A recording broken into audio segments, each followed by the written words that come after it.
하나님 말씀 주제와 상관이 없는 말씀인데요. 잠깐만 좀 제가 나누고 주제 강의를 하도록 하겠습니다. 성경을 한번 펼쳐서 사무엘하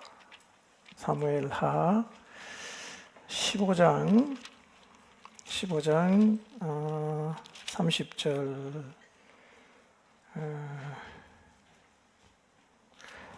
30절과 31절을 한번 읽어보겠습니다. 읽어볼까요? 시작. 다윗이 감람산 길로 올라갈 때에 그의 머리를 그가 가리고 맨발로 울며 가고 그와 함께 가는 모든 백성들도 각자 자기의 머리를 가리고 울며 올라가니라. 어떤 사람이 다윗에게 알리되 압살롬과 함께 모반한 자들 가운데 아히도벨이 있나이다 하니 다윗이 이르되 여호와여 원하옵건대 아히도벨의 모략을 어리석게 하옵소서 그랬어요. 근데 16장 23절을 한번 보겠습니다. 왜 다윗이 이런 얘기를 하는가? 16장 23절 읽겠습니다. 시작.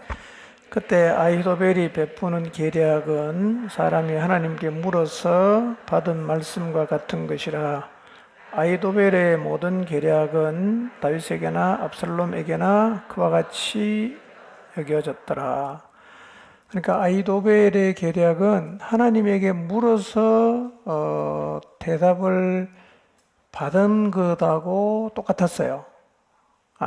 그래서 지금 다윗이 15장, 사무엘하 15장의 그 배경이 뭐냐면, 압살롬이 반역에 의해서 지금 피난 가고 있어요. 피난을 가다가 어떤 소식을 듣냐면, 아히도벨이 압살롬을 돕는다는 소식을 들은 거예요. 근데 이 사람은 너무 지혜로워서 거의 하나님 말씀하시는 것 같은 굉장한 지혜를 갖고 있는 사람이었어요. 그래서 다윗이 31절에 그러죠. 여호와여 원하옵건대 아히도벨의 모략을 어리석게 하옵소서 그랬다는 거죠. 근데 31절에 이 다윗의 얘기가 정식으로 하나님 앞에 드리는 기도가 아니에요. 그러니까 쉽게 설명하면 신음하듯 내뱉은 말이에요. 지금 굉장히 다윗이 힘들어요. 반역을 당해서 아들이 반역해서 아버지가 그 피난 가는 그 상황이 얼마나 힘들겠어요. 그런데 그 반대편 반역한 사람들 가운데 아히도벨이 갔다고 하니까 그냥 신음하듯 내뱉는 소리가 하나님 원하옵건대 저 아히도벨의 모략이 좀 어리석게 해주십시오 라고 이렇게 내뱉었단 말이에요. 그러면 실제로 이 다윗의 이 신음 소리를 하나님이 들으셨는가? 자, 그러면 17장을 넘가서 보면요. 아히도벨이 압살롬에게 이제 계략을 냅니다. 그게 뭐냐면 오늘 밤에 추격을 해서 다윗을 죽이자는 거예요. 오늘 밤에 추격해서 죽이자. 이게 맞아요. 근데 다윗이 신음하듯 하나님 앞에 드린 기도가 뭐예요? 이 아히도벨이 모략이 어리석게 해달라고 푸념처럼 그냥 내뱉은 얘기인데 이 아히도벨이 계략을 냈는데 그 다음에 거기 누가 있냐면 다윗의 친구 후세가 거기 가 있어요. 그래서 후세는 어떻게 하느냐면 아히도벨과 반대 계략을 냅니다. 이 다윗은 용사인데 지금 굉장히 그 흥분해 있을 텐데 그리고 반역을 당하면서 굉장히 민감해 있을 텐데 그리고 왕은 전쟁을 워낙 많이 해본 사람이어서 틀림없이 어디에 숨어 있지 그냥 그 백성들과 같이 있지 않다. 그러니까 지금 추격하는 거는 옳지 않다. 왜냐하면 괜히 갔다가 몇 명 죽으면 야 압살롬 사람 군대가 패했다. 그러면 이게 백성의 사이가 떨어지니까 안 된다. 후세가 이제 계략을 낸 거죠. 결국은 누구의 계략이 받아들이냐면 후세의 계략이 받아들여져요. 그리고 이제 17장을 한번 보실래요? 17장 23절을 한번 보세요. 23절 읽어보겠습니다. 시작.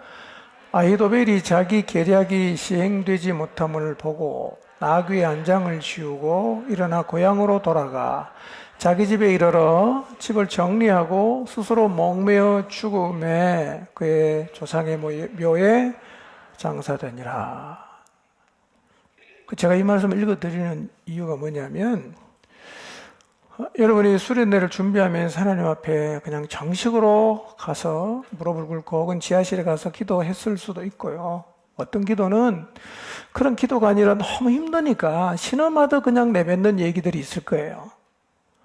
근데 다윗을 보니까 하나님은 신음하듯 내뱉는 소리를 다 기억하셨어요. 그래서 아히도벨의 묘략이 채택이 안 되고 결국은 아히도벨이 자살로 끝나거든요. 그러니 오늘 여러분이 하나님 앞에 이 수련회를 준비하면서 신음하듯 내뱉던 기도도 하나님이 다 기억하실 거예요. 그리고 그 여러분의 내뱉은 신음소리 하나님께서 반드시 응답하신다는 사실을 기억하시기를 바랍니다. 예, 하나님은요, 우리가 주님을 따라가면서 너무 힘겹고 어려워서 그냥 내뱉은 그런 신음소리 다 기억하십니다. 그러니까 우리의 삶에 하나님이 깊은 관심을 갖고 계시고 기도도 물론 응답하시지만 이렇게 다윗을 보니까 너무 곤고하고 힘겨운 상황에서 내뱉은 그 푸념처럼 들리는 얘기도 하나님이 다 응답을 하셨어요. 하나님은 계속 기대함으로 이제 오늘 둘째 날인데요. 주일까지 한번 수련회를 잘 보내시기를 바랍니다. 네, 자 오늘 제 주제 강의 마지막인데요. 창세기 6장을 한번 보겠습니다. 6장. 제가 하다가 시간이 안 되면 그냥 막 넘어가겠습니다. 아담으로부터 시작해서 노아까지가 몇 대라 그랬죠? 10대입니다. 계산해 보면. 그리고 아브라함이 20대예요. 20대입니다. 연수로 따지면 10대를 내려오는데 걸린 연수가 한 1650여 년 정도 됩니다. 아담 때부터 그 정도 됐는데 하나님이 도저히 더 이상은 참을 수 없을 정도로 인간이 타락했어요.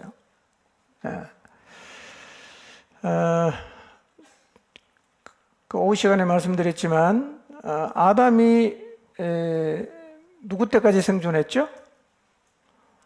노아의 아버지 라멕 때까지 생존했어요. 그때까지 아담이 살아있었거든요. 그리고 틀림없이 창조주 하나님에 대한 얘기를 했겠죠.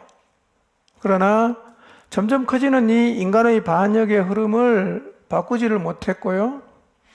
또 하나님의 사람 에녹이 그 시대를 향해서 심판을 계속 경고했지만 타락과 반역의 흐름을 바꾸지를 못했습니다.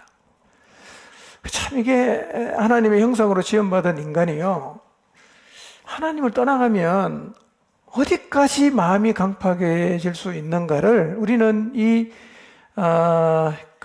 아담에서 노아에 이르는 사람들을 통해서 다시 한번 확인하게 되는데요. 여러분, 우리도 똑같습니다. 하나님을 떠나가면요, 마음이 굉장히 강팍해집니다. 뭐 살다 보면 관계가 삐뚤어지거나 하나님한테 내가 뭐 어쨌든 좀 마음이 상해서 우리가 하나님을 떠나가잖아요. 그럼 어떻게 되냐면 마음이 강팍해지는데요, 하루하루가 달라집니다. 그럴 때는 어떻게 되냐면 일단은요, 감정대로 가면 안 됩니다. 감정은 있어도 일단 하나님께 나와야 됩니다. 그래야 강팍한 마음이 풀립니다.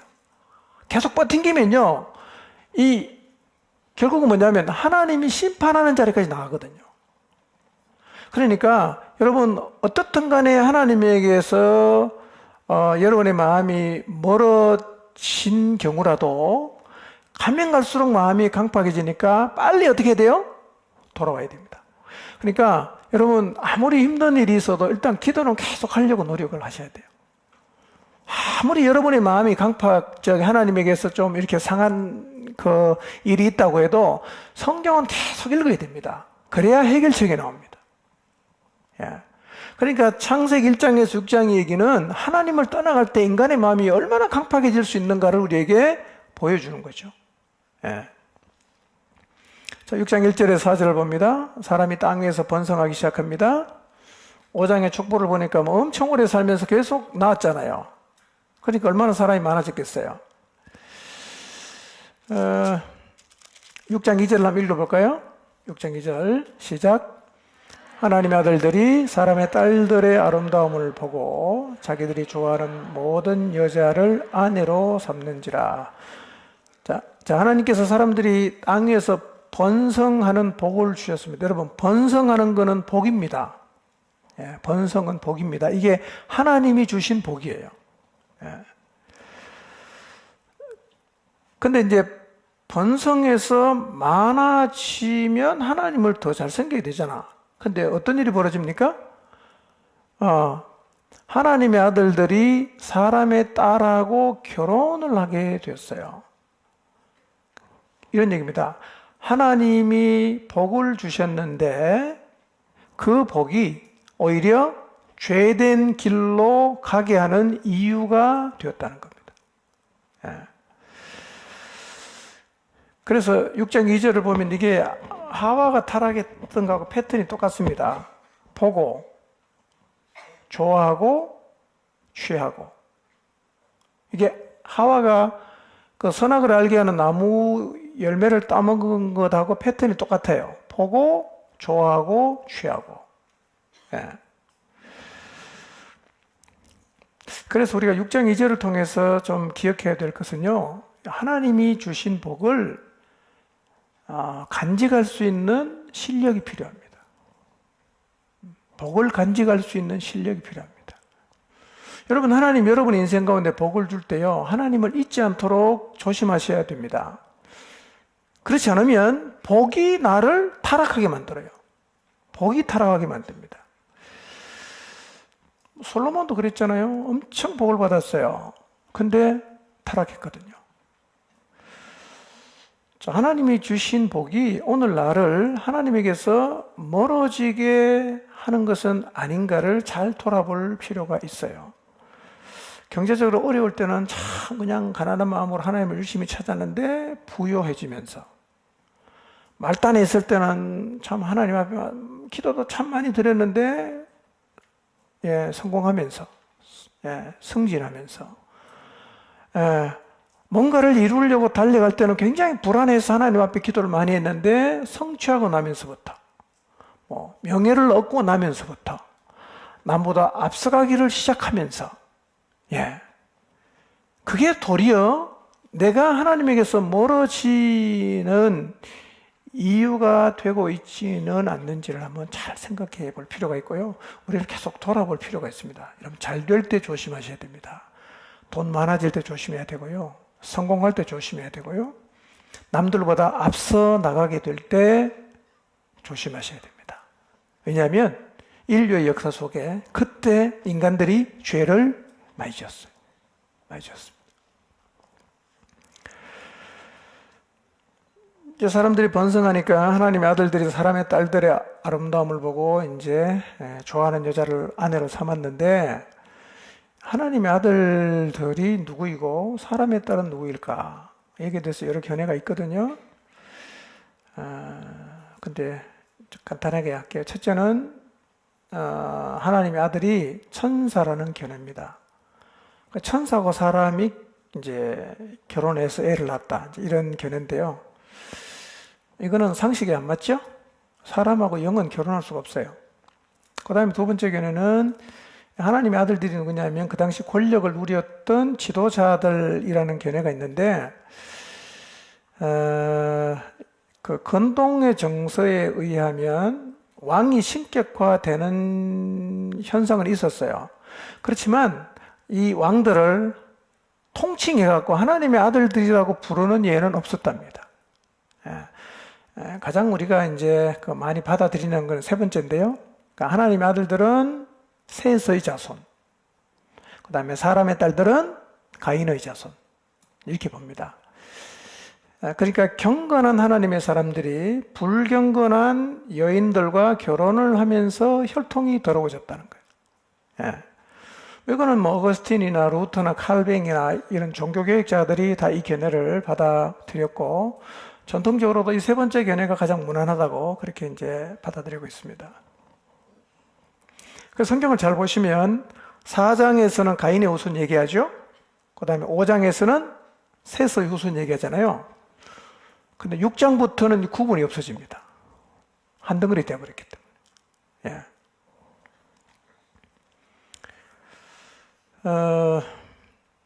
이제 가인의 후손하고 셋의 후손이 지금까지는 계보가 따로 흘러왔잖아요. 그렇죠? 근데 이제 결혼을 하면서 가인의 후손과 셋의 후손의 경계선이 없어진 거예요. 합쳐져 버렸습니다.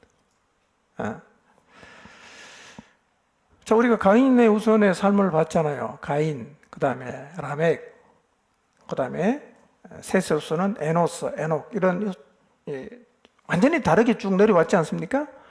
근데 이 두 계보의 사람이 결혼을 해서 어떻게 됐을까요? 삶이 같아지는 거예요.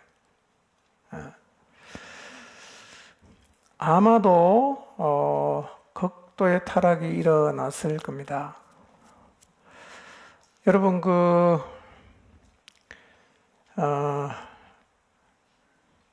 죄를 짓지 않던 사람이 죄에 빠지면요, 헤어나오는 게 더 어렵습니다. 이런 얘기 아시죠? 늦게 배운 도둑 날 샌다. 사춘기도 나이 들어서 하면 참 그 대책이 없습니다. 그러니까 정말 하나님만 바라보고 늘 기도하고 심판을 경고하고 막 이렇게 경건한 삶을 살아오던 셋의 후손들이 가인의 후손하고 결혼을 하면서 가인의 문화를 맛보면서 급속도로 타락했을 거예요. 그러니까 에노스와 셋 계보로 쭉 내려오면서 에녹으로 쭉 내려오면서 그래도 이 땅에 신락 같은 희망이 있었는데, 이 두 계보가 이제 결혼을 하고 둘 다 같이 이제 죄 짓는 일에 열중을 하면서 희망이 완전히 없어져 버린 거예요. 그러니까 가인의 후손은 셋의 후손하고 결혼을 했는데, 가인의 후손은 누구를 통해서 위로를 받을까요? 셋의 후손을 통해 위로받는 거예요. 쟤들 우리랑 똑같아졌네? 괜찮네? 이러고 타락한 셋의 후손을 보면서 가인의 후손은 힘을 얻어요. 그리고 셋의 후손은 거기 빠져서 지금 정신을 못 차립니다.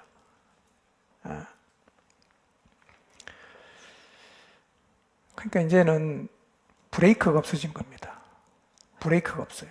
그냥 막 가는 겁니다.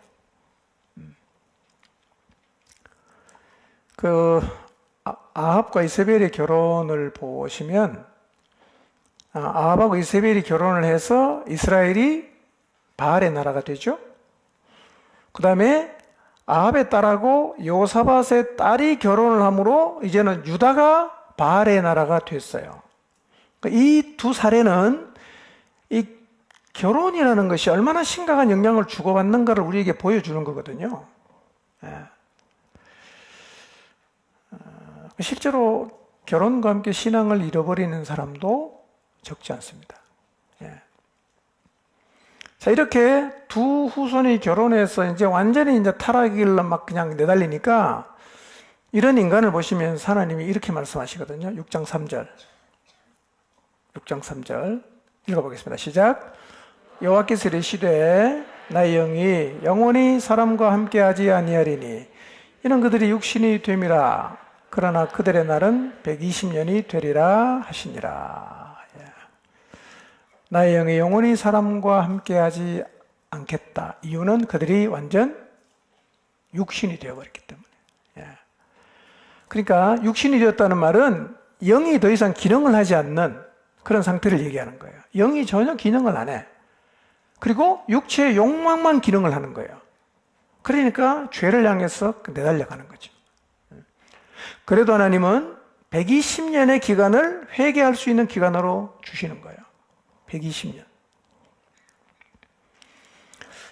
성경에 보면요, 하나님은 인간이 아무리 죄를 지어도 막무가내로 밀고 가진 않아요.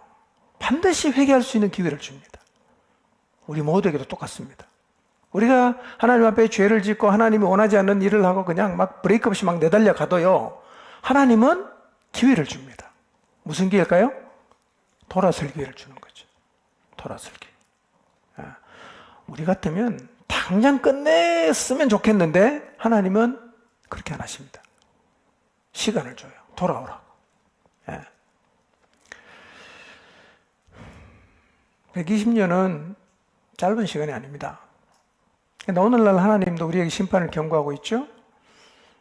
마지막 심판, 영원한 형벌, 이 땅에 살고 있는 모든 사람에게 경고가 되어 있습니다. 우리는 이 하나님의 심판을 경고하는 파수꾼의 역할을 잘 감당을 해야 합니다. 베드로후서 3장 7절에서 9절을 한번 볼까요? 자, 뭐라고 말씀하시는가? 읽어봅니다. 시작. 이제 하늘과 땅은 그 동일한 말씀으로 불살하기 위하여 보호하신 바 되어 경건하지 않은 사람들의 심판과 멸망의 날까지 보존하여 두신 것이니라. 사랑하는 자들아, 죽게는 하루가 1000년 같고 1000년이 하루 같다는 이 한 가지를 잊지 말라. 주의 약속은 어떤 이들이 더디다고 생각하는 것 같이 더딘 것이 아니라 오직 주께서는 너희를 대하여 오래 참으사 아무도 멸망하지 않고 다 회개하기에 이르기를 원하시느니라. 여러분 7절을 보세요. 뭐라고 말씀하고 있습니까? 하늘과 땅은 동일한 말씀으로 불사르기 위하여 보호하신 바가 되어서 경건하지 않은 사람들의 심판과 멸망의 날까지만 보존하는 거예요. 심판은 예정되어 있어요. 언제까지 유지가 됩니까? 하나님의 때까지는 심판을 유보하실 텐데요. 이 베드로후서가 기록된 지도 2000년 지났잖아. 그죠? 근데 그런 생각을 하기 때문에 여기서 뭐라고 말씀하시냐? 죽기에는 하루가 1000년 같고 1000년이 하루 같다. 1000년이 하루 같으면 2000년 지났으면 며칠 지난 거죠? 이틀 정도 지났죠. 한 일주일 정도는 기다릴 수 있을까요? 예. 왜 하나님이 기다립니까? 그러니까 하나님은 심판을 할 줄을 몰라서 안 하는 게 아니고 돌아오기를 기다리고 있는데, 제 생각에는 하나님이 아마 브레이크를 걸어야 될 때가 점점 빨리 다가오고 있다는 느낌이 참 많이 들어요. 인간 스스로가 브레이크를 못 걸면 하나님 브레이크 걸거든요. 그 브레이크가 뭐냐면 심판이에요.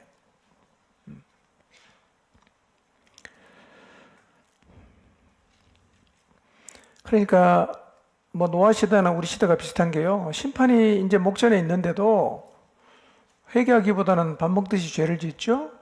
여전히 하나님을 부정하면서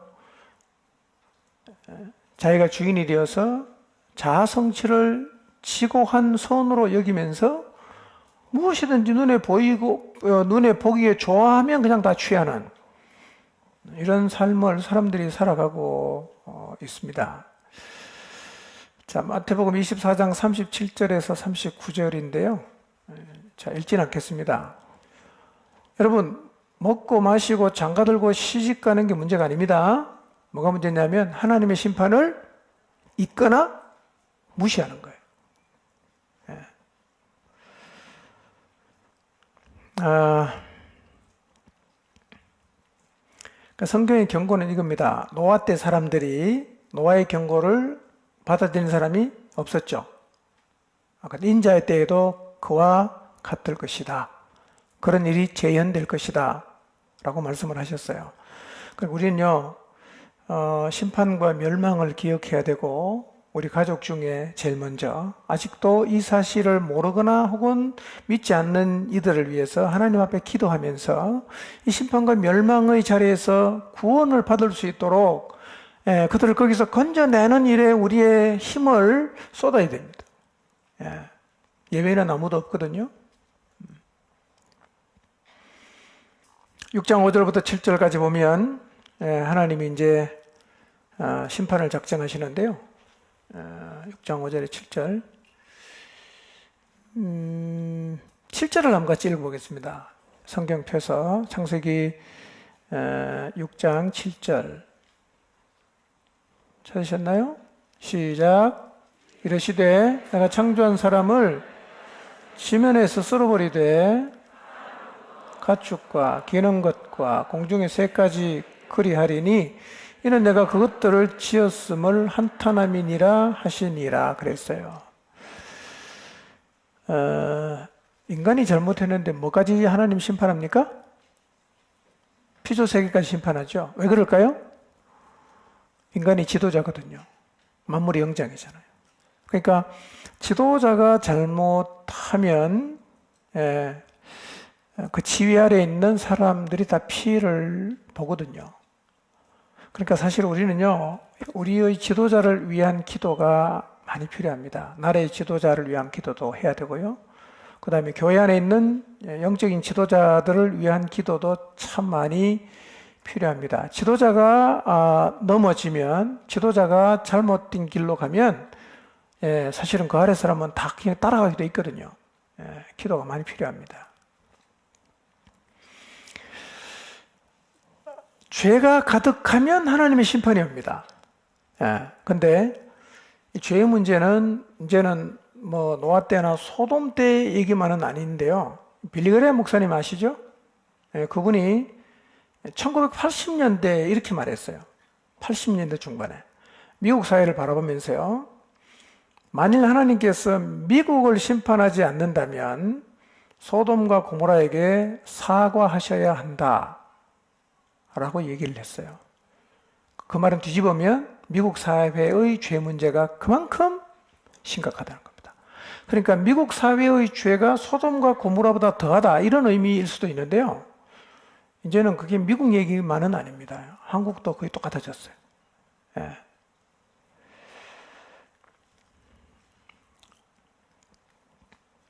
자, 이렇게 세상이 죄로 막 그냥 한쪽으로 쏠려가고 있는데 이 신앙의 좁은 길을 걷고 있던 노아가 하나님의 은혜를 입었는데 경건한 사람, 하나님의 은혜를 입은 사람이 몇 명입니까? 8명입니다. 8명. 여러분, 경건한 사람이 적습니다. 이전에도 그렇고 지금도 그렇고. 하나님을 따르는 길은 좁은 길이기 때문에요. 그 길로 가는 사람은 적어요. 어쩌면 이 길이 외로운 길일 수가 있습니다. 지금은 좀 덜하지만 가면 갈수록 더 외로울 수도 있을 겁니다. 그때 여러분 꼭 노아를 기억하세요. 8명밖에 없었는데 120년을 버텼어요. 120년. 대단한 겁니다. 여러분. 자, 6장 13절로 가보겠습니다. 9절을 한번 잠깐 볼까요? 9절 시작. 노아의 역사는 이러하다. 노아는 그 당대에 의롭고 흠이 없는 사람이었다. 노아는 하나님과 동행하는 사람이었다. 아름답게 창조하신 천지 만물이 10대, 아담부터 10대 만에 악으로 꽉 찬 곳이 되고 말았습니다. 10대 만에. 근데 죄악이 가득한 세상에서 다행히 그 당대에 의롭고 흠이 없고 하나님과 동행하는 사람이 있었습니다. 누구죠? 노아입니다. 그런데 노아의 믿음과 의로움은요, 그 후대에도 기억이 되는데, 에스겔서 14장 14절과 20절을 한번 보겠습니다. 노아의 어떤 위치가요. 한번 읽어볼까요? 시작. 비록 노아, 다니엘, 욥 이 세 사람이 거기에 있을지라도 그들은 자기의 공의로 자기의 생명만 건지리라. 나주 여호와의 말이니라.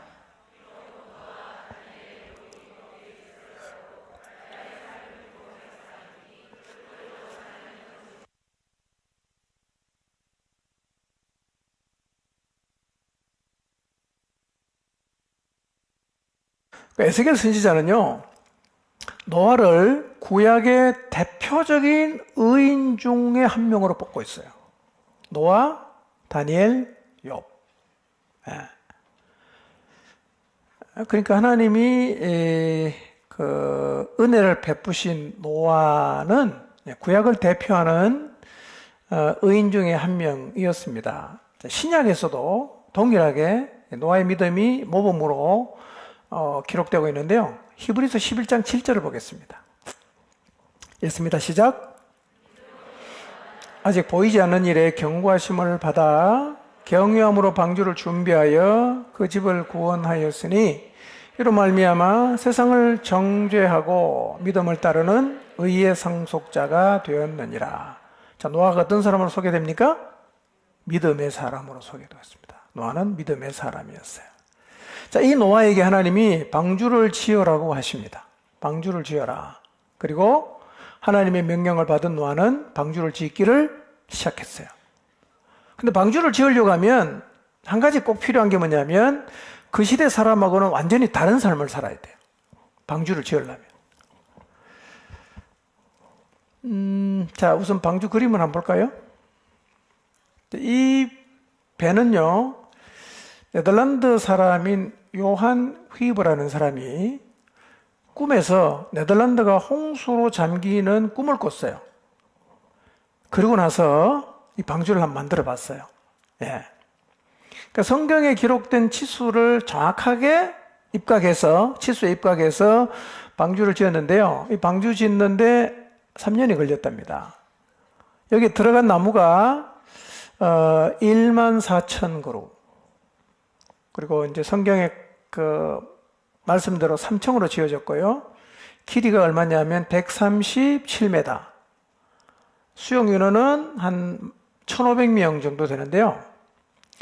이 정도 공간이면 현재 이 지구상에 생존하는 생물체 17,600여 종을 암수 한 쌍씩 집어넣으면 한 35,200마리가 되는데, 그거를 다 실으면 방주의 3분의 1이 채워진답니다. 3분의 1. 예. 그러니까 성경에서 노아가 지은 방주에 지상에 존재했던 모든 동물들이 들어갔다는 말이 틀린 말이 아니에요. 예. 자, 근데 노아는 이 방주 몇 년 만에 지었죠? 120년 걸렸거든요. 여러분, 120년 동안 방주를 계속 짓는 게 참 이게 보통 일은 아니겠죠? 예. 이 방주를 계속 지으려고 하면 적어도 믿음이 안 흔들려야 이거 할 수 있어요. 이 방주는요, 믿음이 흔들리는 순간 멈춰야 됩니다. 멈출 수밖에 없어요. 근데 노아는요, 120년간 이 방주를 지었단 말이에요. 대단한 겁니다, 여러분. 그러면 나는 지금 몇 년째 흔들림 없이 믿음의 길을 걸어가고 있는가를 한번 생각해 보십시오. 예. 몇 년째 믿음의 길을 흔들림 없이 가고 있는가. 방주를 짓는 데는 기술이 필요한 게 아니라 뭐가 필요합니까? 믿음이 필요합니다. 예. 구원의 방주를 짓는 데는 믿음이 필요했어요.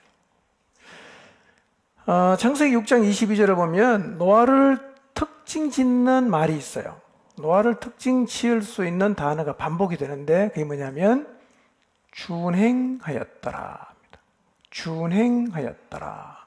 이게 그 노아를 특징 짓는 단어입니다. 그러니까 믿음이 뭐냐면 준행하는 거예요. 예. 믿음은 살아내는 게 믿음이죠.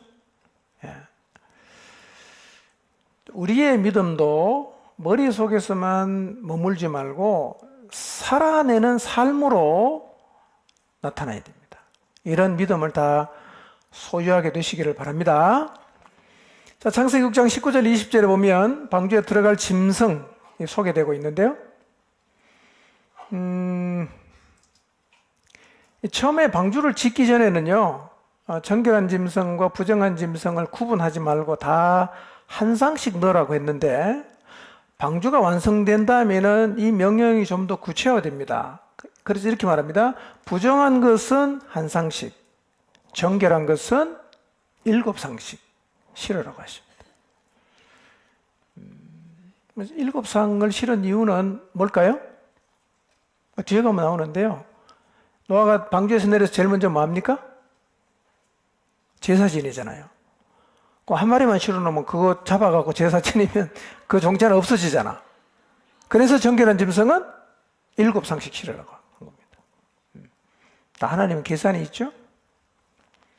자, 6장 21절을 보면 노아는 엄청 고생을 합니다. 21절. 방주를 짓고요. 21절에 보면, 방주도 지어야 되죠. 그 다음에 먹을 양식도 저축하라 그러거든요. 1년 동안에 이제 아무것도 음식을 구할 수 없으니까 배에다가 다 실어야 되잖아. 사실은 그때는 노아가 몇 년간 얼마 동안 방주 안에 있을지도 몰랐어요. 하여튼 저축하라고 했으니까요. 그러니까 노아의 가족들은 하나님의 은혜를 입었어요. 온 세상이 홍수로 다 멸망하는 가운데 살게는 됐는데 심판받아 멸망하는 사람보다 몇 배의 일을 해야만 했어요. 몇 배의 일을 해야 됩니다. 생각해 보세요. 거대한 방주를 지으려면 계속 어디 가서 나무를 갖다 갖고 와야 되잖아요. 그 다음에 그 나무를 갖다가 톱으로 썰든지 해갖고 이 제목을 만들어갖고 계속해서 배를 만들어야 되지 않습니까? 그것만 하는 게 아니라 짐승들도 먹어야 되잖아. 자기들도 먹어야 되잖아. 그러니 그 양식을 다 그냥 준비를 해서 실으려고 하면 그 당시 사람들은 전부 먹고 마시고 시집가고 장가고 신나게 놀고 있는데 이 노아의 가족은 뼈 빠지게 고생하는 겁니다.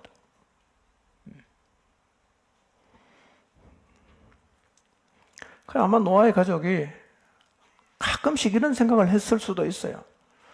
도대체 지금 우리가 뭐 하는 거야 이게? 남들은 다 여행 가고 연애하고 맛집 찾아다니고 쇼핑하고 집 짓고 농사에 신경 쓰는데 우리는 허구한 날 눈만 뜨면 가서 고페로 나무 갖다가 볼목에 가 와야 되고 그거 그냥 잘라갖고 그냥 방주 만드는 일을 해야 되니까 야 이거 진짜 잘하는 일 맞나 이거? 성경에는 없지만 노아도 인간인데 그런 생각이 문득 안 들었겠어요? 우리가 지금 미친 짓 하는 거 아니야 이거? 이거 맞나 이거? 이렇게 살아도 되나 이거? 그러니까 노아는요 방주에 안 타서 그냥 흥청망청 살다가 멸망당한 사람하고 비교하면 엄청나게 일을 많이 했어요. 그런데 이 노아 가족의 수고는요 모든 짐승과 이 세상의 생존이 달린 굉장히 값진 노동이었어요. 여러분 우리도 영혼을 위해서 수고하며 살고 있잖아요. 한 사람을 그냥 하나님의 사람으로 세우기 위해서 시간만 나면 만나서 가서 양육하고 복음 전해주고 또 영혼을 얻기 위해서 멸망가는 사람 건져내기 위해서 맨날 만나서 그냥 복음 전하고 밥 사주고 이렇게 하다 보면 우리가 할 수 있는 다른 많은 일을 포기하지 않겠어요? 여기에다 우리의 시간을 다 쏟아붓고 물질을 쏟아붓는데 우리도 가끔씩 이런 생각이 들 수 있지 않겠어요? 내가 지금 잘하고 있는 건가 이거? 나만 왜 이렇게 살아야 되는가? 옆에 사람 보면 맨날 주말마다 캠핑 가고 그냥 휴가 내서 여행 다니고 자기에게 주어진 시간 자기 발전을 위해 사용하고 자기 인생을 즐기고 있는데 나는 허구한 날 영혼을 위해 산다고 이러고 있는 게 이게 진짜 잘하는 게 맞나? 우리도 인간인데 가끔씩 그런 생각이 들지 않겠어요? 여러분 그때 노아를 생각하십시오. 우리가 하고 있는 일은 결코 의미 없는 일이 아닙니다. 할 필요가 없는 일인데 우리가 뭔가를 모르거나 속아서 이런 일을 하고 있는 것도 아니죠. 여러분 하나님 말씀 붙잡고 산다는 것은 세상을 역주행하는 것입니다. 우리의 삶의 모습은 마치 노아의 삶의 모습이 그 시대의 많은 사람들의 삶과 완전히 달랐던 것처럼 우리도 이 땅에서 하나님을 모르고 살아가는 사람의 삶과는 정말 달라야 됩니다.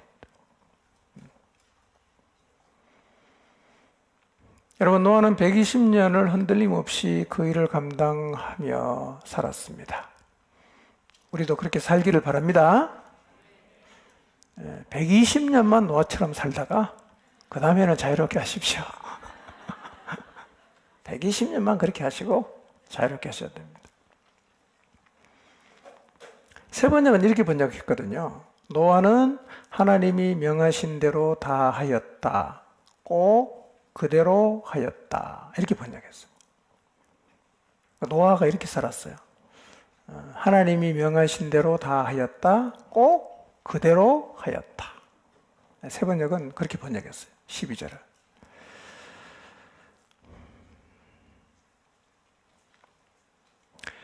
그리스도인인 우리는 세상에 살고 있죠. 근데 세상에 속하지 않아야 되죠.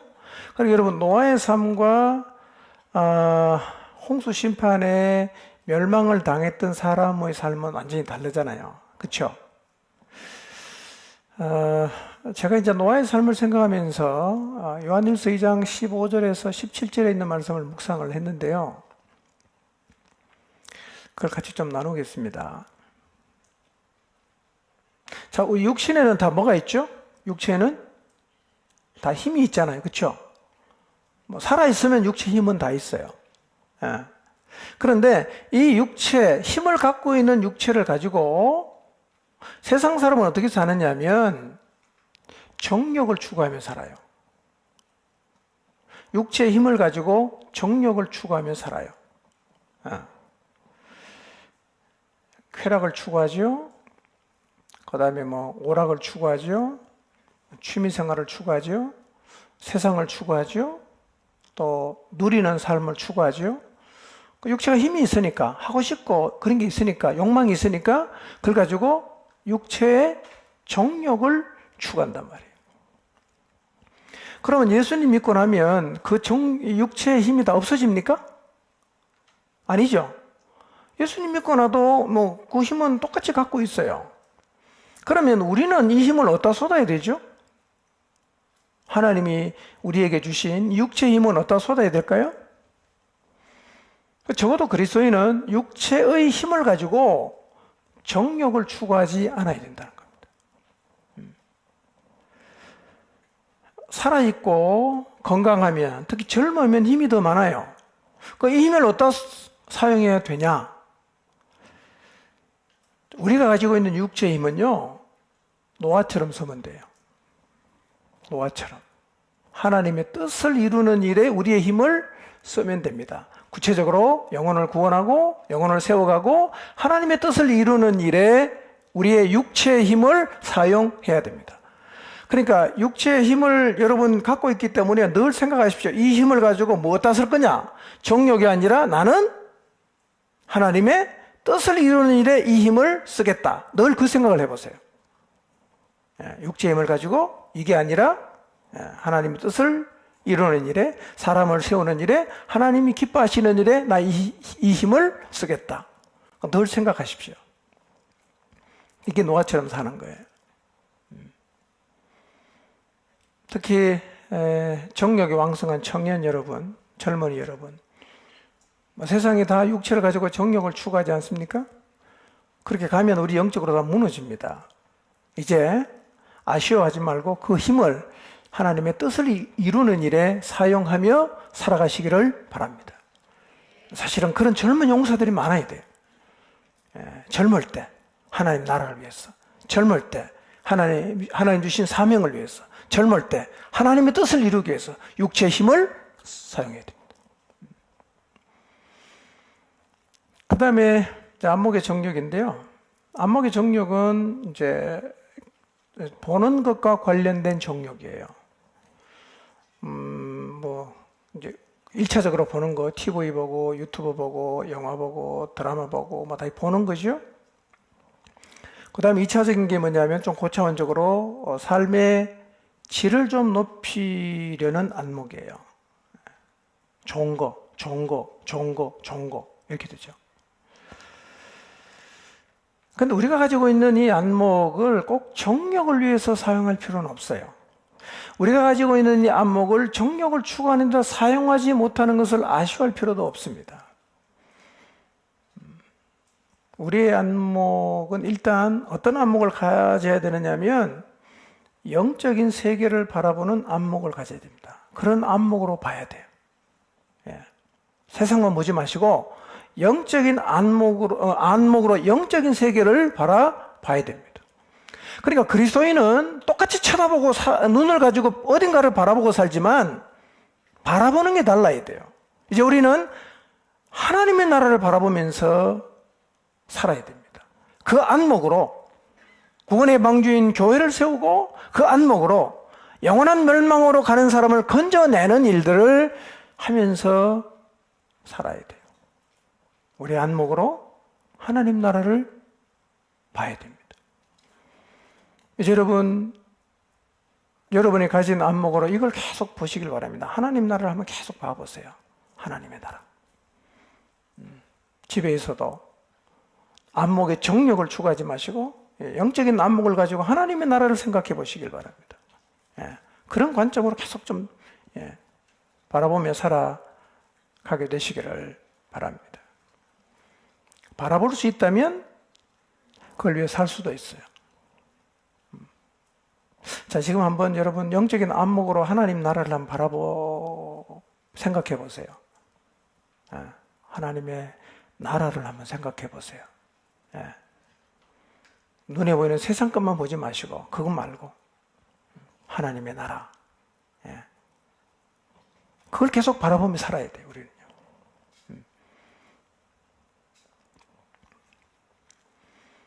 여러분 그 영적인 안목으로 여러분의 삶도 한번 보시고 여러분의 목장도 한번 바라보시고 그리고 교회도 한번 보시고 이 세상도 한번 내다보시고 그런 안목을 가지게 되면 내가 뭐를 해야 될지 그리고 어떻게 살아야 될지가 보입니다. 그 안목을 갖게 되면 내가 인생을 어떻게 뭘 위해 살아야 될지도 보이게 돼 있어요. 이 안목을 갖고 살아가게 되시기 바랍니다. 노아가 어떤 안목을 가졌을 것 같아요? 노아가 하나님의 안목으로 보죠. 우리도 그런 안목을 갖고 살아야 됩니다. 자, 마지막으로 이제 이생을 바라보는 관점도 마찬가지죠. 자, 하나님이 없는 사람은 이생을 바라볼 때요. 어떤 관점이냐면 내가 인생을 다 살고 나서 어떤 자랑거리를 남길 것인가 의 차원으로 보는 거죠. 뭘 내가 남길 것인가 그런 차원으로 본다는 거예요. 돈을 많이 벌까? 아니면 내가 명예를 좀 가짐으로 아니면 내 분야에 성공을 함으로 내 이름을 좀 자랑거리를 남길까라는 생각들을 되게 하고 그걸 추구하죠. 근데 우리의 이 생의 목적이라는 건요, 자랑거리를 남기는 데 있진 않아요. 우리는 그것을 추구하며 사는 사람은 아니에요. 우리는 이 생의 의미를 이 땅에 내가 뭘 위해 사냐? 하나님이 내게 주신 사명을 감당하며 산다. 이 땅을 뭘 하며 사냐? 영원한 하나님 나라를 바라보면서 그 나라를 준비하며 산다. 그러니까 우리는 이 생을 그렇게 살아야 된단 말이에요. 자랑거리를 추구하며 사는 게 아니라 그렇게 살아야 돼요. 이게 사실은 120년 동안 방주를 지었던 노아가 살았던 삶이기도 합니다. 여러분 기억합시다. 육체가 가지고 있는 힘을 정욕을 추구하는 데 쓰지 말고 우리가 가지고 있는 이 안목으로 동일하게 안목의 정욕을 추구하는 데 쓰지 말고 우리 한 번밖에 없는 이 생을 세상의 자랑거리를 추구하는 데 쓰지 않아야 됩니다. 우리에게 주신 이 육체의 힘은 이제부터 하나님의 나라를 세우는 일에 사용을 해야 되고 하나님이 세상을 바라보듯 그런 안목으로 내다봐야 되고요. 이 생의 의미를 자랑거리를 남기는 게 아니라 하나님이 주신 사명을 감당하고 영원한 하나님 나라를 준비하는 것에 두고 살아야 됩니다. 이게 세상과 차별화된 믿음의 삶이에요. 노아가 이렇게 살았어. 자, 7장 1절에 10절입니다. 자, 드디어 하나님께서 노아에게 방주에 들어가라고 하십니다. 방주에 들어가라. 올 것 같지 않았던 심판의 날이 왔어요. 뭐 그 시대 사람 120년 동안 노아가 방주를 짓고 심판을 경고했지만요, 다 관심 없었어요.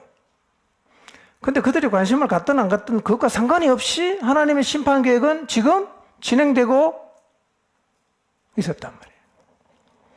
똑같습니다. 우리 시대 사람들이 우리가 심판을 막 얘기하고 경고할 때 아무 관심이 없을 수 있고 반응이 없을 수 있지만 그거 중요하지 않습니다. 그건 그거고 하나님의 심판 계획은 하나님 계획대로 가는 거예요. 가는 거예요.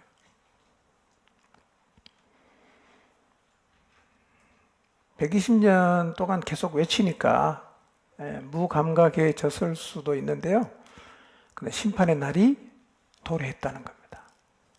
영원한 심판의 날도 반드시 옵니다.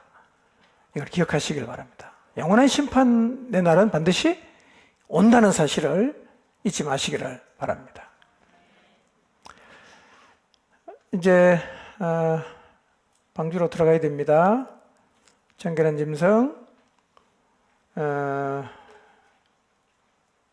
암수 7씩, 부정한 것은 암수 2씩, 공중의 새도 암수 7씩 다 데리고 들어갑니다.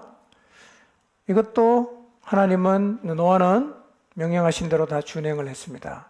자, 들어가는 장면 한번 보실래요?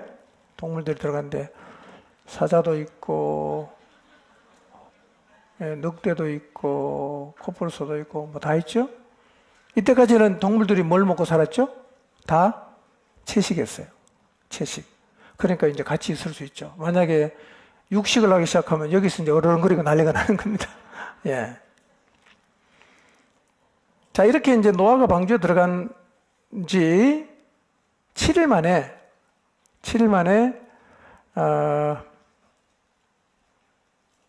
홍수가 땅에 덮였어요. 성경에 보니까 노아가 600세 되던 해 둘째 달 11의 날, 그냥 비만 온 게 아니었어요. 기쁨의 샘들이 터지고 하늘의 창문이 열렸다. 그 하늘의 창문이 열렸다는 말은 궁창이 위에도 있고 아래도 있는데 위에 물이 터져서 쏟아져 내려온 겁니다. 엄청난 양의 비가 쏟아지는데요. 비가 내린 날은 40주야입니다. 40일을 밤낮 없이. 근데 이제 많은 사람들이 생각합니다. 이게 그냥 비만 온 게 아니라 화산도 폭발하고 지진도 났고, 그래서 노아 홍수 때 지구의 모양이 많이 달라졌다고 봅니다. 지구가 지금 벌어져 있잖아요. 다 붙어 있었는데 실제로 조사를 해보면 여기하고 여기가 떨어져 있지만 비슷한 게 많답니다. 지질이나 이런 게요. 그러니까 엄청난 지각 변동이 일어났어요. 자, 방주를 한번 보여주실래요? 비가 오고 있습니다. 방주. 네, 사람이 그냥 다 죽고 있습니다. 심판, 물로 심판하는 거죠. 방주는요, 배하고 달라요. 배하고 다른데 어떤 면에서 구분이 되느냐 하면, 첫째, 방주에는 동력이 없습니다. 동력이 없어요. 돛도 없고 노도 필요 없습니다. 그 방주는 그냥 물을 따라서 그냥 흘러가는 것이지 자기가 무슨 방향을 턴다거나 아니면 뭐 멈춘다거나 이걸 할 수가 없어요. 두 번째로, 방주는 이 방향을 결정하는 방향타가 없습니다. 안에서는 아무것도 못합니다. 그냥 떠내려가는 대로 가는 거예요. 그러다가 배가 150일 만에 어디에 도착했냐면 아라랏산에 도착을 했어요. 누가 거기 데려갔죠? 노아는 조종을 전혀 못해요. 배가 아니기 때문에. 하나님이 정하신 속도로 그분이 선택한 방향대로 항해해서 아라랏산에 머물겠다는 겁니다. 여러분, 심지어 노아는요, 방주 문도 못 닫았습니다. 누가 닫았습니까? 하나님이 닫게 했어요. 하나님이 닫았어요. 자, 7장으로 가보겠습니다. 자, 노아 홍수가 시작된 날짜가 기록이 되어 있는데요. 어,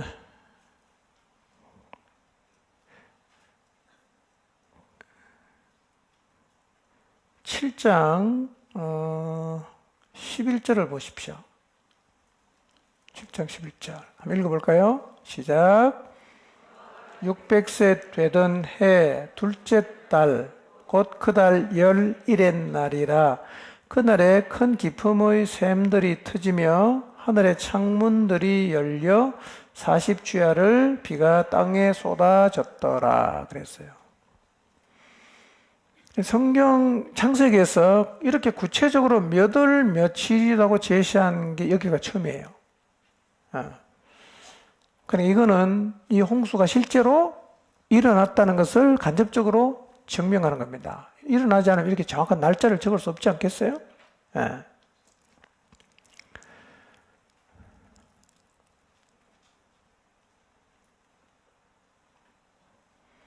자, 근데 물이요, 지구를 완전히 덮었어요. 물이 얼마나 불어나느냐 하면, 성경을 한번 볼까요? 7장 19절을 한번 보겠습니다. 19절, 20절 시작. 물이 땅에 더욱 넘침에 천하의 높은 산이 다 잠겼더니 물이 불어서 15규빗이나 오르니 산들이 잠긴지라 그랬어요.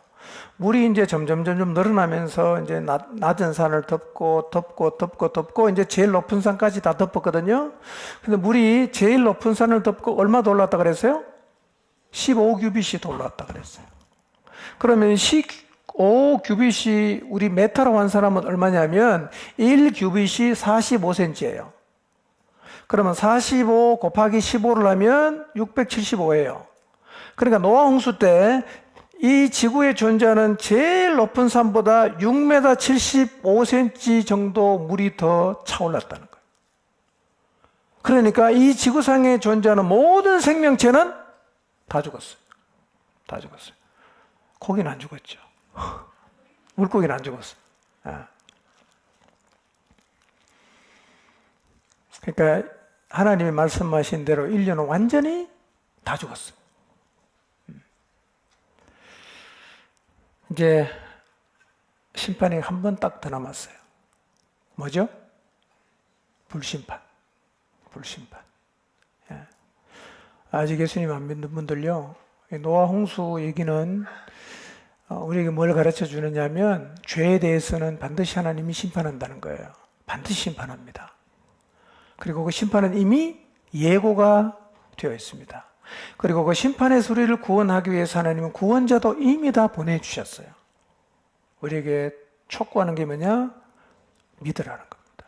믿음으로 구원받고 멸망을 면하라고 우리에게 지금도 계속해서 경고하고 있습니다. 예. 내일 저녁에 복음 앞에 설 텐데요. 예, 복음의 말씀을 마음을 열고, 예, 하나님이 태초에 천지를 창조하신 분이에요. 지금도 살아계시고 운행하시는 분입니다. 그분의 말씀은 정말 진리예요. 이 복음 말씀을 마음으로 받아들이시고 영원한 멸망으로 갈 이 세상에서 구원의 은혜를 꼭 입게 되시기를 바랍니다. 자, 근데 노아는요, 방주에서 산무를 경험했어요. 산무. 그러니까 살려고 방주 안에 들어갔는데 방주 안에 들어가서 노아가 할 수 없는 게 세 가지가 있습니다. 첫째로 노아는요, 아무런 힘이 없어요.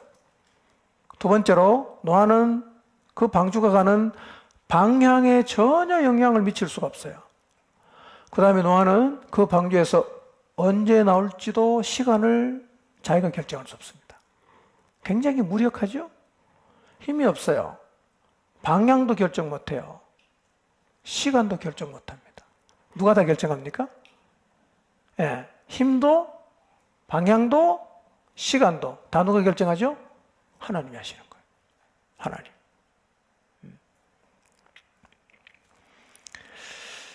자, 우리도요, 이걸 기억해야 됩니다. 힘과 방향과 시간이 우리의 것이 아님을 받아들여야 됩니다. 이걸 빨리 받아들여야 하나님의 역사가 진행이 되는 거예요. 예. 사실 우리가 힘도 없는데 내가 힘이 있는 줄로 착각하고 우리 힘으로 뭔가를 하려고 하면 하나님의 역사는 점점 늦어지거든요. 우리가 해야 될 일은 뭡니까? 힘도 없고 방향도 결정할 수 없고 시간도 결정할 수 없지만 우리는 하나님하고 동행하면서 그냥 같이 가는 것이 최선이에요. 나머지 누가 합니까? 하나님도 하시는 거예요. 우리 인생은요, 기본적으로 방주에 올라타 있다는 사실을 기억해야 됩니다. 우리 인생은 기본적으로 하나님이 움직이셔야만 갈 수 있는 방주와 같은 거예요. 힘도 그분이 갖고 있습니다. 방향을 그분이 결정합니다. 시간도 그분이 결정하십니다. 우리에게는 세 가지가 없다는 사실을 잊지 말아야 됩니다. 자, 창세기 8장으로 가겠습니다. 8장. 홍수가 이제 그칩니다. 8장 1절부터 19절에 보면요. 하나님이 바람을 땅 위에 이렇게 계속 불게 해서 물이 줄어들게 만드십니다. 7월 17일 날 아라라산에 방주가 도착을 합니다. 10월 1일 날 산봉우리를 처음으로 목격을 합니다. 표를 보여주실래요? 표. 오케이. 11월 10일 날 까마귀를 내보냈는데 까마귀는 안 돌아왔어요. 일주일 뒤에 비둘기를 내놨어요. 비둘기는 있을 곳을 찾지 못해서 돌아왔습니다. 일주일 뒤에 또 비둘기 내놨어요. 이번에는 감람 잎사귀를 물고 돌아왔어요. 일주일 뒤에 또 내놨어요. 비둘기도 안 돌아왔어요. 601년 1월 1일에 땅 위에 물이 거쳤어요. 그리고 언제 나왔죠? 2월 27일 날 나왔습니다. 이게 참 의미가 있어요. 19절 8장 13절에서 19절 있나요? 준비됐나요? 네, 오케이. 네, 이거 한번 읽어보겠습니다. 시작.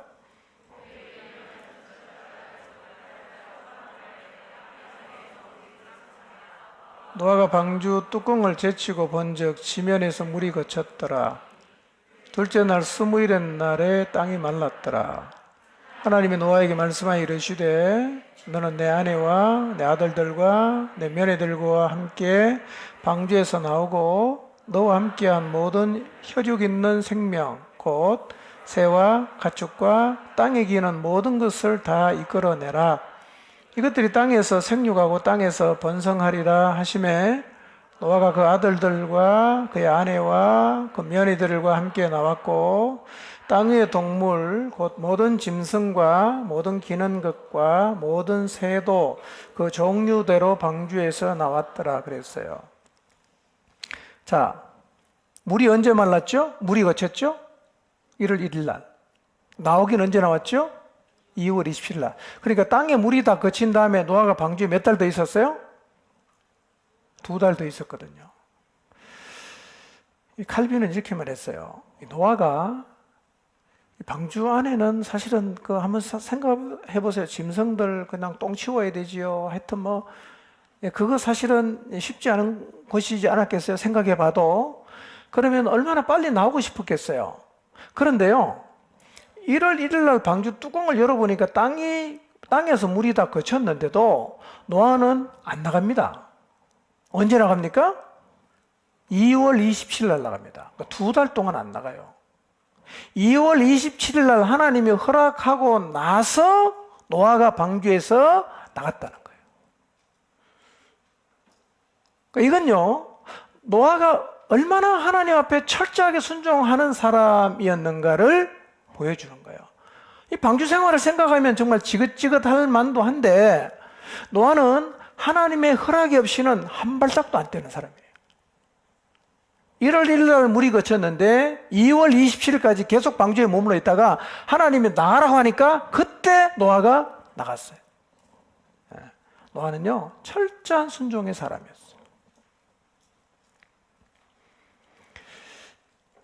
여러분, 사실은요, 이게 오래 참는 겁니다.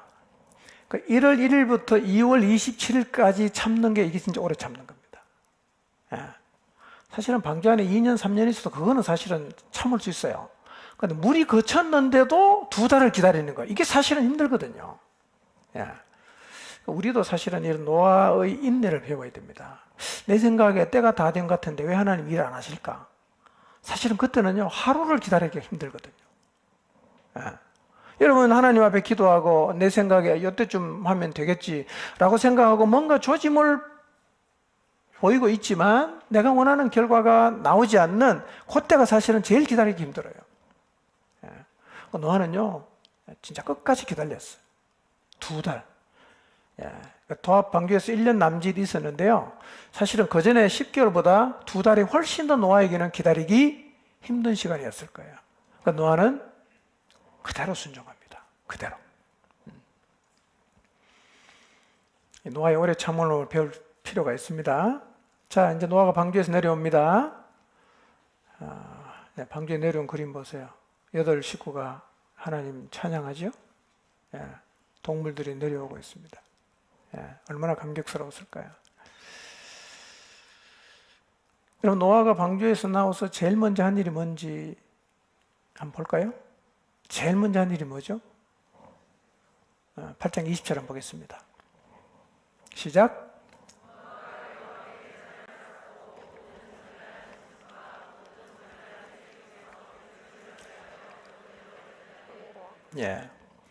제단을 쌓고 하나님 앞에 번제를 드렸어요. 제물은 정결한 짐승과 새였습니다.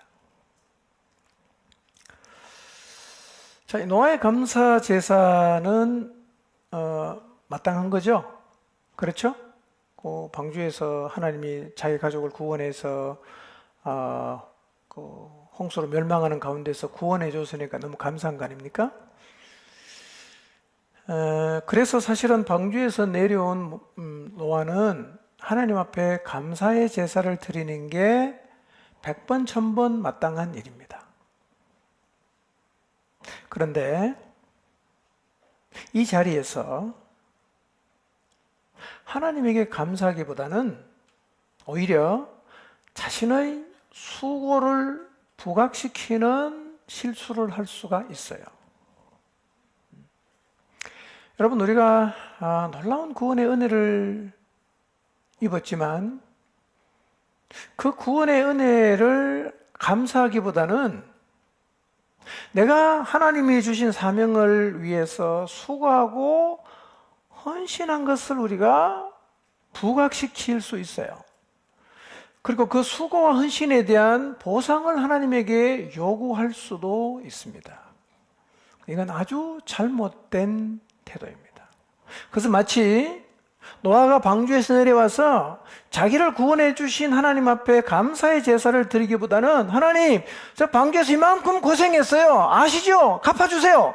이렇게 말한 거하고 똑같다는 거예요. 그게 적절한 겁니까? 그렇지 않죠?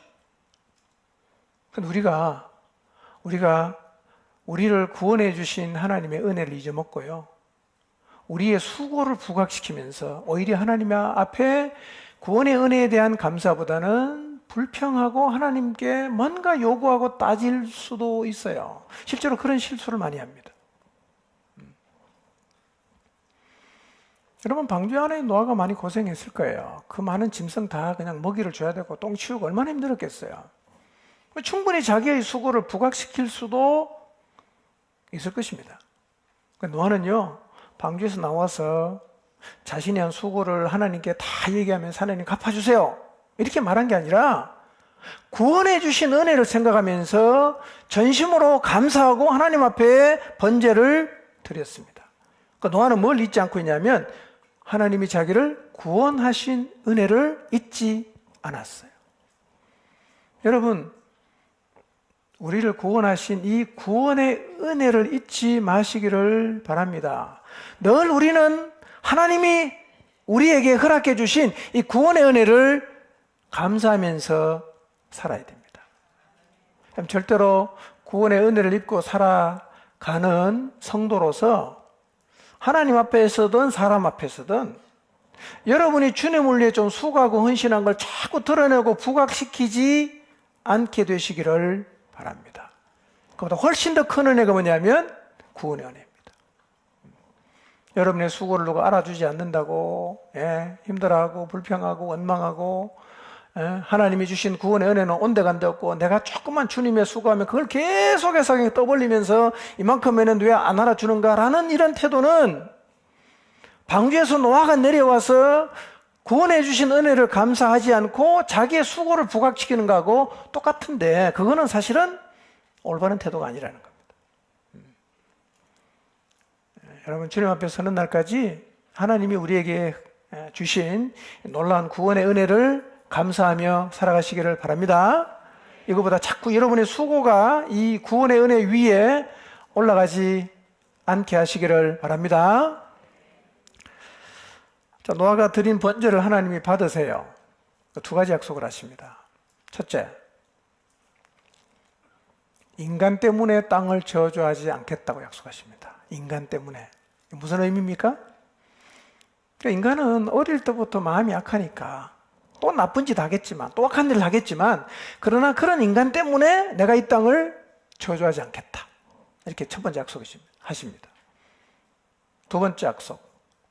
홍수로 사람을 썰어버렸지만 앞으로는 홍수로 세상을 멸하는 일은 하지 않겠다고 약속하셨어요. 여러분, 우리는 이 대홍수를 경험 안 해서 모르지만요. 지금 서울이나 중부지방 비 많이 왔잖아요.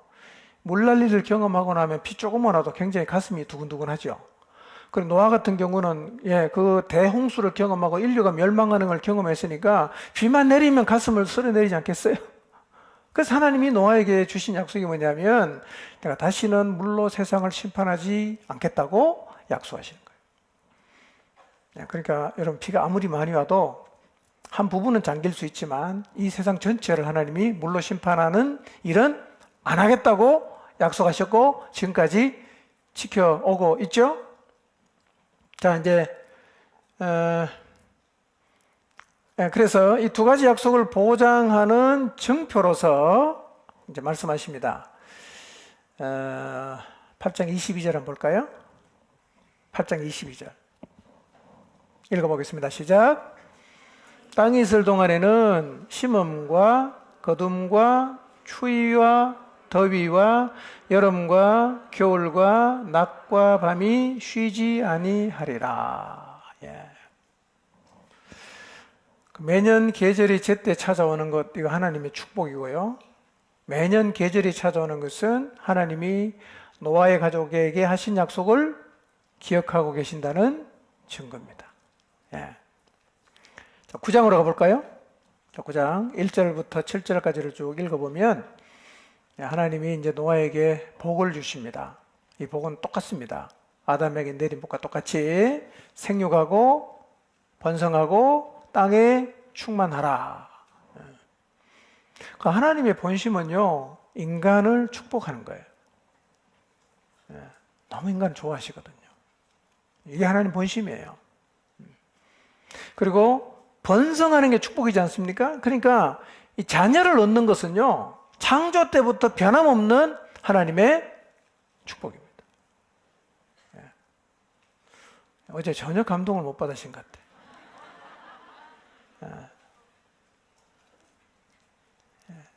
내년 이맘때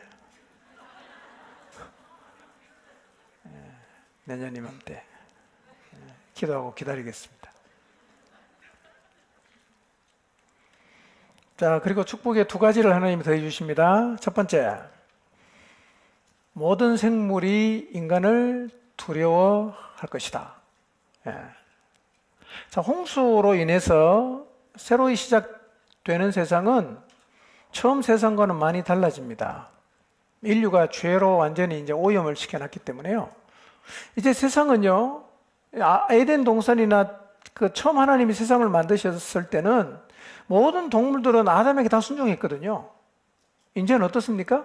동물이 사람을 공격하잖아요. 심지어는. 근데 근본적으로 뭐가 있냐면요. 짐승은 인간을 두려워합니다. 예, 짐승은 인간을 두려워합니다. 그래서 안 건드리면 사실은 짐승이 사람을 잘 공격을 안 하거든요. 왜냐하면 여러분 개를 무서워하지 마십시오. 개를 무서워하면요, 이 무서워하는 이 주파수가 이렇게 전해진다네요. 근데 성경의 가르침이 뭐냐면 짐승이 인간을 두려워하게 돼요. 원래 그게 원칙이에요. 예. 그래서 개 두려워 안 하면 개가 우리를 두려워합니다. 개도 인간이 무서워하는 거 안답니다. 예. 아무튼 하나님은 짐승들에게 인간에 대한 두려움을 줌으로 인간을 보호하셨어요. 예. 두 번째는요, 이때부터 이제 먹거리가 달라집니다. 짐승들을 인간에게 먹거리를 주셨어요. 오늘 여기까지 들으신 분은 이제 고기를 먹어도 됩니다. 그러니까 홍수 후에요, 이제 합법적으로 고기를 먹을 수 있도록 배려하신 겁니다. 합법적으로. 아마 이때는 정결한 짐승, 부정한 짐승의 구분이 없이 다 먹었을 것으로 생각합니다. 근데 정결한 짐승과 부정한 짐승은 언제부터 가렸냐면 시내산에서 율법이 주어진 이후부터 이제 구분이 됐고요. 그전에는 모든 짐승을 인간이 아마 먹었을 거라고 생각을 합니다. 짐승을 먹을 수 있지만 하나는 먹지 말라 그랬어요. 뭐죠? 피. 성경을 보면 한 번도 성경에서 피를 먹으라고 한 적이 없습니다. 한 번도. 피를 먹으면 안 됩니다. 예. 신약에 와서도 피 먹지 말라 그랬어요. 구약에도 마찬가지고요. 구약에는 계속 강조합니다. 피를 왜 먹으면 안 되냐? 피는 생명이니까. 피는 다 빼고 먹어라. 그럼 삶은 피는 먹어도 됩니까? 제가 피를 안 먹거든요. 순대에 피가 들어가죠? 맞나요? 되게 맛있죠? 저는 순대를 안 먹거든요. 왜냐하면 피가 있으니까. 근데 이제 순대 피를 안 먹으면 야, 그 믿음이 없다. 그 무슨 율법인데 자꾸 지키냐 이렇게 말하는데요. 성경 읽어보세요. 창세부터 신약에 오기까지 피를 먹으라고 한 데는 한 군데도 없습니다. 한 번도 없습니다. 자꾸 주석을 달아서 삶은 피는 괜찮다 그러지 마시고 피는 드시지 마시기 바랍니다. 피를 먹지 말라 그랬어요. 예. 맛있게 드셨죠? 예.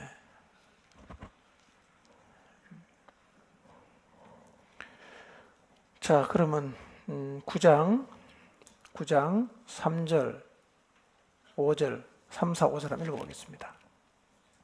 3절부터 6절까지 한번 보겠게요. 6절까지. 시작. 산 동물은 너희의 먹을 것이 될지라 채소같이 내가 이것을 다 너희에게 주노라. 그러나 고기를 그 생명되는 핏째 먹지 말 것이니라. 내가 반드시 너희의 피, 곧 너희의 생명의 피를 찾으리니 짐승이면 그 짐승에게서, 사람이나 사람의 형제면 그에게서, 다른 사람의 피를 흘리면 그 사람의 피도 흘릴 것이니 이는 하나님이 자기 형상대로 사람을 지으셨음이니라. 오케이. 피 먹으라 해서 먹지 말라고 했어요. 먹지 말라고 했죠? 율법에 가도 똑같이 못 먹게 합니다. 사도행전 15장에 가도 또 못 먹지 말라고 합니다. 피는 먹지 말라고 그래요. 그럼 피를 먹으면 구원을 못 받냐? 그건 아닙니다. 예, 피를 먹지 않으면 성경에 보면 잘 되리라 그랬어요. 잘 되리라. 예. 잘 못 되고 싶은 사람은 피를 드셔도 상관없습니다. 예, 그걸 그렇게 원하시면 드시길 바랍니다. 네. 자, 이제 9장 8절부터 17절에 보면 하나님이 홍수로 세상을 심판하지 않겠다는 증표를 하나 주십니다. 그게 뭐죠? 무지개예요. 무지개 한번 보여주실래요? 예, 이걸 보여주신 거예요. 노아의 가족이 하나님 앞에 번제를 드리고 이제 노아와 하나님이 언약을 하는데요. 무지개를 쫙 보여주신 거죠. 이거 볼 때마다 뭐 생각해라? 다시는 물로 세상을 심판하지 않는다는 거예요. 예. 자, 홍수 이전에 무지개가 존재했냐? 그건 별로 중요하지 않아요. 아마도 창세 때부터 있었을 것으로 생각은 해요. 그러나 이제 중요한 것은 노아 홍수 이후부터 무지개는 뭐죠? 언약의 증표입니다. 무슨 언약? 다시는 홍수로 세상을 심판하지 않겠다는 증표입니다. 예.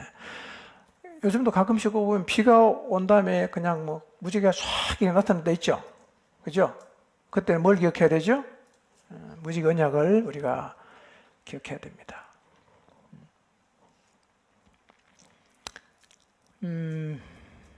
자, 그 다음에 이제 노아 할아버지가 조금 실수를 하시는 장면이 나오는데요. 할배가 실수했어요. 9장 18절부터 보면, 자, 그림을 먼저 한번 보겠습니다. 그림. 오케이, 그림. 내 그림 말고. 오케이. 예. 이게 미켈란젤로가 그린 그림입니다. 그 시스티나 성당 천장에 있는 벽화인데요. 제목이 뭐냐면 술에 취한 노아입니다.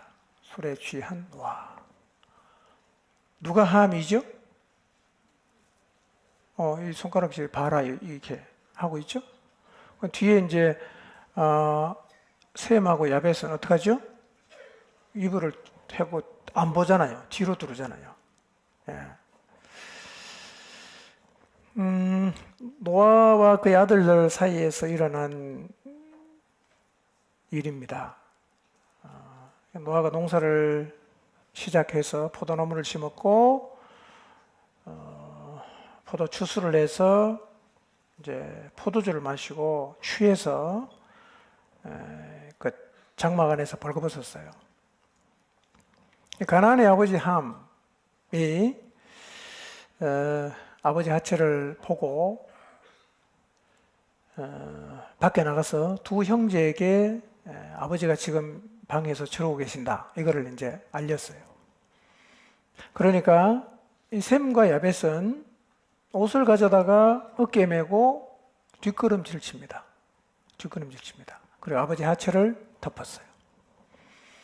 그리고 아버지 하체를 끝까지 안 보려고 고개를 돌렸단 말이에요. 노아가 술이 깨어서 그 작은 아들이 자기에게 행한 일을 듣습니다. 그리고 저주합니다. 가나안은 저주를 받아 그의 형제의 종들의 종이 될 것이다 라고 말을 하고 셈과 야벳은 축복을 합니다. 이 사건의 전말이에요. 그러니까 참 안타까운 것은요, 죄로 인해서 온 인류가 수장됐잖아. 근데 사람의 본성은 별로 변하지를 않았어요.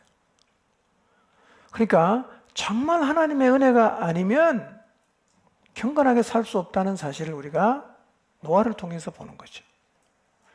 그러니까 알게 모르게 우리의 삶에는요, 늘 하나님 은혜가 따르는 거예요. 그러니까 여러분 지금까지 인생을 살아오면서 여러분이 뭐 내세울 만한 무엇이 있을 수도 있고요. 이루어놓은 업적이 있을 수도 있는데 그거를 다 내가 잘해서 그냥 했다라고 자꾸 착각하지 마시기를 바랍니다. 뭐가 있었어요? 은혜가 있었습니다. 은혜. 예. 여러분, 노아는 120년 동안 세상의 모든 사람의 유혹에 맞섰던 사람이잖아. 근데 지금 육체의 정욕에 굴복했어요. 예. 이 말씀은요, 우리를 일깨우기 위해서 기록된 것입니다. 노아를 통해서 우리는 교훈을 받아야 됩니다. 우리는 한시라도 하나님 은혜가 없이는 경건하고 거룩한 삶을 살 수가 없겠구나. 늘 생각해야 됩니다.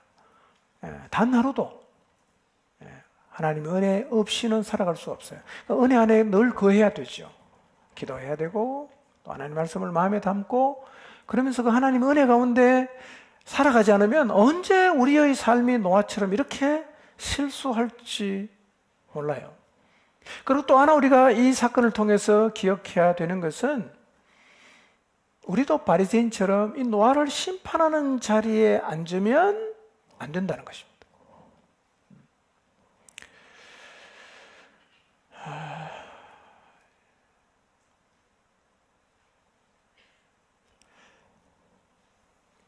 누군가가 실수하는 것을 보면요, 나도 그 자리에 빠지지 않을까 조심해야 됩니다.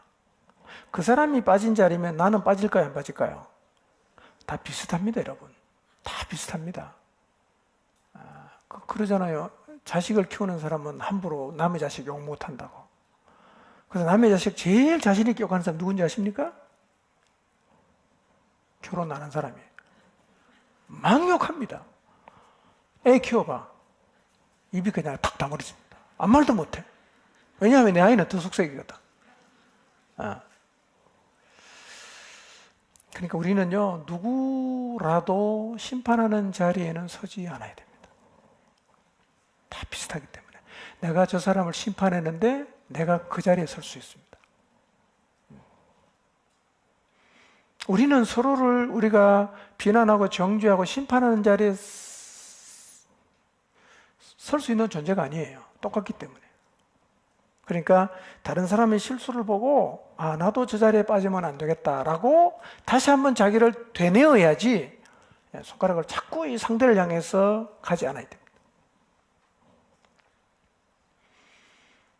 그리고 과거에 놀라운 은혜를 받아도요, 미래에 새로운 유혹에 노출되는 것으로부터 우리를 지키지 못합니다. 과거는 과거고 우리는 항상 현재형입니다. 항상 깨어 있어야 됩니다. 예. 그러니까 제가 이제 여러분에게 자주 말씀드리는 게 옛날 얘기하지 말자 그러잖아요. 옛날 얘기. 뭐 옛날에 은혜 받았으면 감사한 거고 옛날에 실수했으면 회개하면 되죠. 옛날은 다 지나간 거죠. 언제 얘기해야 됩니까? 지금 얘기를 해야 됩니다. 지금. 예.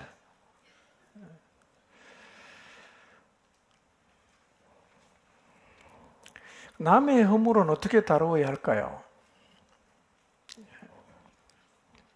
우선요, 술에 취해갖고 벌거벗고 장막에 있었던 이 노아의 모습이 잘한 것은 절대로 안 합니다. 잘못한 거죠. 그런데 아버지의 그런 모습을 보고 악의적으로 형제에게 가서 그것을 떠벌리는 행동은 더 문제가 있는 행동입니다. 더 문제가 있는 행동입니다. 하면요, 아버지의 허물을 조롱합니다. 아버지의 권위와 인격은 아랑곳하지 않고 그 아버지를 형제에 가서 막 떠벌립니다. 모독한 거죠. 하면 아버지 하체를 봤어요. 여기 보았다는 말은요, 한번 힐끗 봤다는 얘기가 아니라 만족스럽게 응시했다. 감상했다. 그런 뜻이거든요. 그것도 나쁜 짓인데 그걸 갖다가 악의적으로 형제에 가서 얘기한 거예요. 이거는 더 나쁜 죄입니다. 여러분, 정상적인 부자 관계라면 아들은 아버지의 허물을 어떻게 해야 됩니까? 덮어줘야죠. 덮어줘야지. 예. 그런데 덮기는커녕 자기가 본 걸로 만족하지 않고 형제들에게까지 그거를 보라고 얘기하는, 이건요, 절대로 죄가 아니라고 할 수가 없습니다.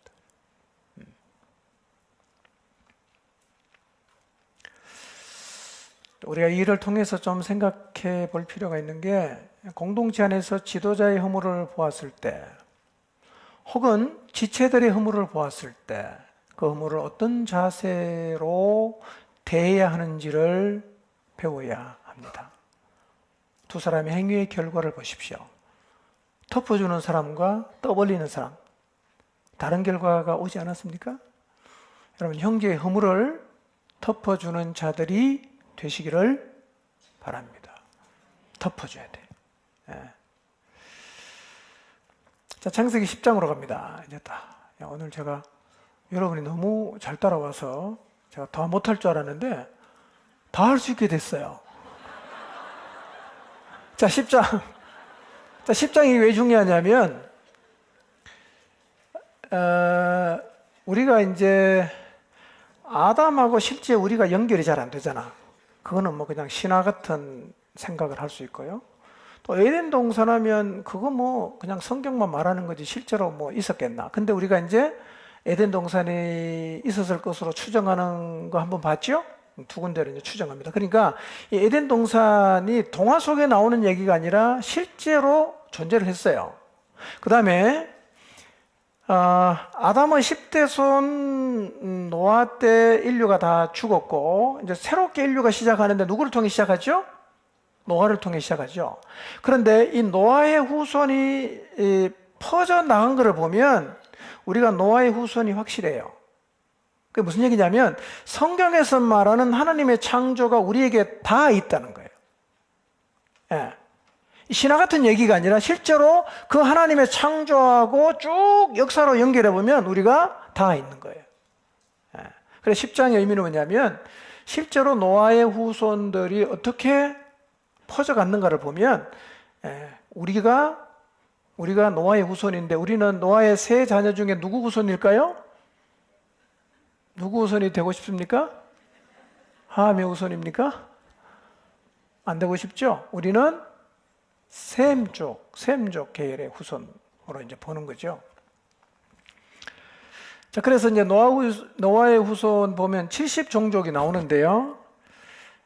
뭐 사실은 다 언급한 건 아니고요.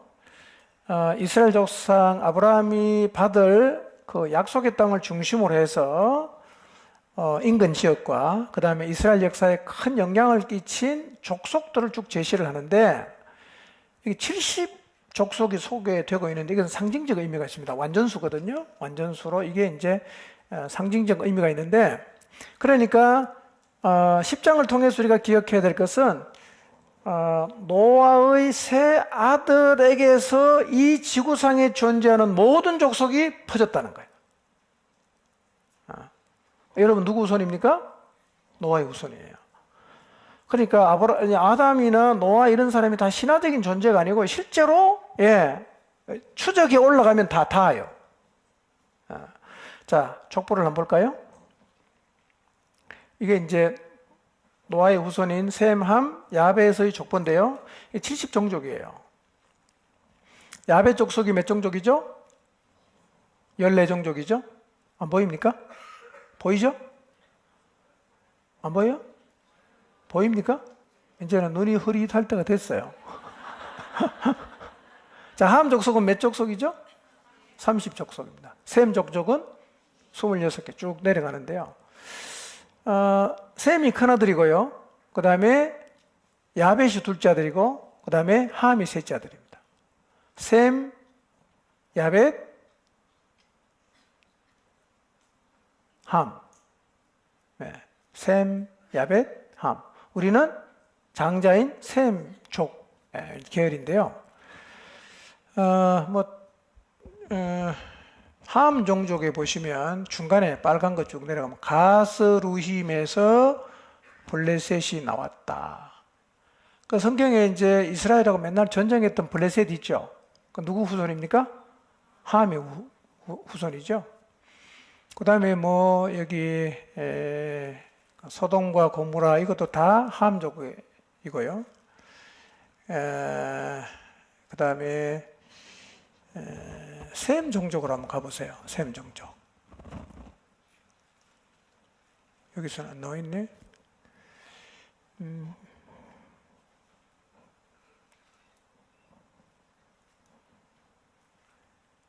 이 그림이 어디 갔지? 오케이. 하여튼 이 셈 종족에서 아브라함이 나옵니다. 셈 종족에서. 이 그림은 표시가 정확히 안 돼 있어요. 아르박삿, 그 다음에 셀라, 에벨 쭉 내려가면 이제 아브라함이 나와요. 자, 그 다음에 그림을 한번 더 보여주실래요? 오케이. 이게 이제 후손들이 퍼져나간 이제 방향들인데요. 잠깐만요. 그림 어디 갔어?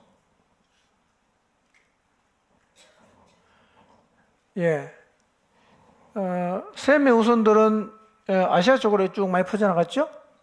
그죠? 그 다음에 함의 후손은 어디로 주로 많이 나갔어요? 유럽 쪽으로 좀 많이 갔죠. 그 다음에 야벳의 후손은 어디로 갔죠? 예, 유럽 쪽으로 이렇게 많이 뻗어갔어요. 그러니까 노아의 세 아들을 통해서 인류가 새롭게 다 퍼진 거예요. 다 퍼졌어요. 예. 그 야벳의 자손들은 가나안에서 북쪽과 서쪽으로 쭉 올라가고 있고요. 또 소아시아, 그리스, 지중해 뭐 이런 데로 쭉 올라갔습니다. 함의 자손이 사실은 제일 넓은 지역을 차지했는데요. 나일강과 유프라테스 강을 중심으로 한 문명과 지역을 쭉 차지했고요. 그 다음에 셈은 이란에서 메소포타미아를 거쳐서 이제 아라비아 반도로 쭉 올라가는 그런 지역을 차지했는데요. 그 다음 그림도 보여주실래요? 오케이. 여기 보시면 그 창세기 10장에 나와 있는 족속들의 그 이름이 지명으로 다 적혀 있죠. 그러니까 야벳의 후손이 여기 무슨 색이지? 저기 무슨 색이야?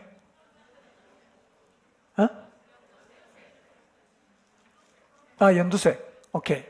연두색이 이제 야벳의 후손이고요. 그 다음에 함의 후손은 뭔 색이야 이게? 보라색. 맞네. 보라색.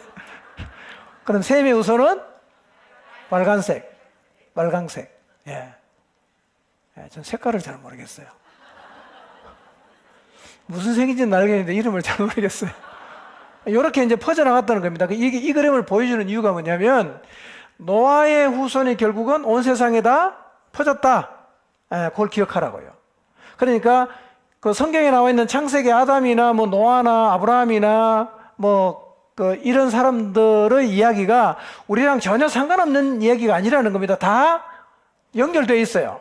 연결되어 있습니다. 그러니까 우리의 존재가 성경과 전혀 상관이 없지 않다는 겁니다. 성경에 있는 그 창세기 10장에 그때 이제 셈, 함, 야벳 세 아들이 쭉 퍼졌는데 그때 이제 전 세계로 다 퍼져갔습니다. 오케이. 그리고 우리가 지금 여기에 잘 살고 있습니다. 우리 누구 후손이죠? 아담의 후손이지만 동시에 노아의 후손이고 그 다음에 셈의 후손입니다. 셈의 후손. 자, 창세기 6장과 9장은요, 이제 죄악이 가득한 세상을 하나님이 물로 심판한 이야기가 기록이 되어 있는데요. 죄는 반드시 심판을 가져옵니다. 죄는 반드시 심판을 가져옵니다. 홍수 심판, 소돔성 심판, 그 다음에 마지막 이 세상 심판도 반드시 옵니다. 그런데 심판을 순순히 받아들인 사람은 별로 없었어요. 노아 시대도 잘 안 받아들였죠. 소돔성에도 심지어는 롯의 사위들도 농담으로 생각했죠. 그리고 우리가 지금 밖에 나가서 천국과 지옥 이야기하면 다 미쳤다 그러죠.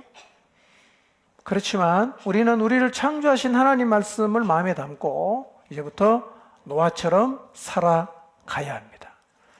예. 시대는 완전히 다르게 이제 특공대처럼 용사처럼 이 땅에 하나님의 심판을 경고하고 선포하는 에녹처럼 노아처럼 그렇게 남은 인생 살아가게 되시기를 축복합니다. 기도하겠습니다.